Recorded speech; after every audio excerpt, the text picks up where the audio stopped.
Good day, I'm Samantha Allen and this is your GIS News for Friday, January 17. Prime Minister Portia Simpson Miller says it's time for all Jamaicans to stop covering the wrongs and commit to stamping out the scourge of crime. She made the call while addressing Digicel Foundation's 10th anniversary launch on Wednesday. None of us can be satisfied with the level of crime. But it's not just about the government and the security forces.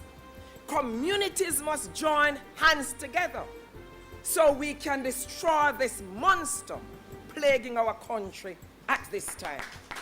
The Ministry of National Security recently launched a three-pronged crime-fighting strategy that calls on Jamaicans to unite for change.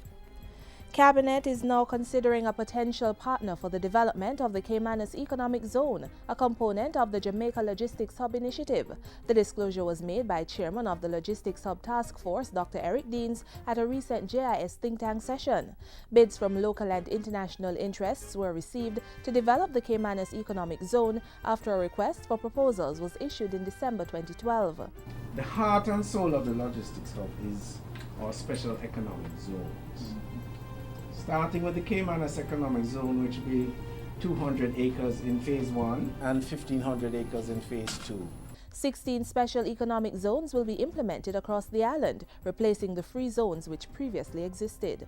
The SelfStart Fund is projecting to lend more than $100 million to the micro, small and medium-sized enterprises MSME sector for the 2014-2015 financial year. This will ultimately lead to the creation of over 1,000 jobs.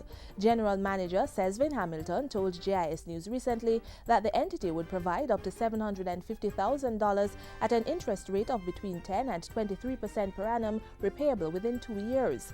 The SelfStart Fund, which was established by the government in 1983, provides loans to persons in the MSME sector who are unable to access financing from traditional institutions. The fund provides loans to persons involved in agriculture, trading, services and manufacturing.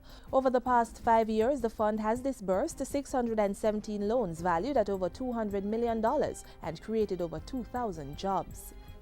More than 13,000 residents in eastern Westmoreland are to benefit from improved water supply as a result of an $80 million allotment to upgrade the potable water distribution system in the area. The money comes from the Water Ministry's budget and is being managed by the National Water Commission and the Rural Water Supply Limited.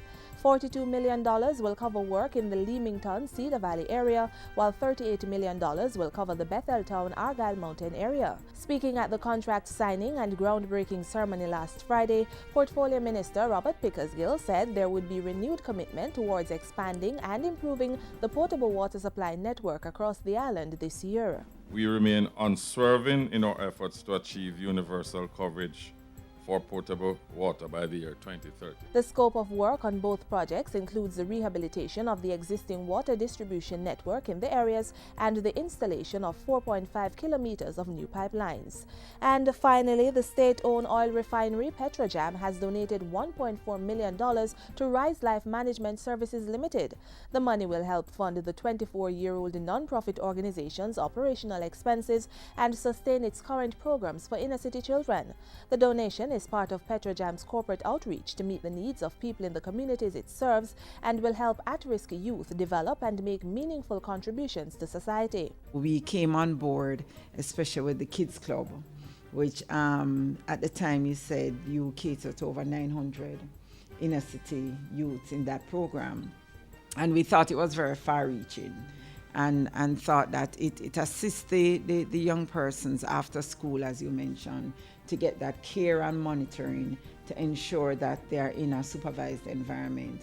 And not only supervised, but they are also learning as they come into your institution. Executive Director at Rise Life, Sanita Abrams, says the organization is moving earnestly to build entrepreneurship opportunities for 250 youths in their early 20s who are benefiting from the services of Rise Life.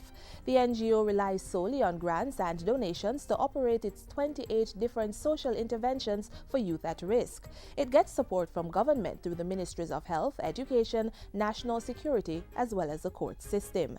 And that's it for GIS News today. I'm Samantha Allen. Thanks for watching.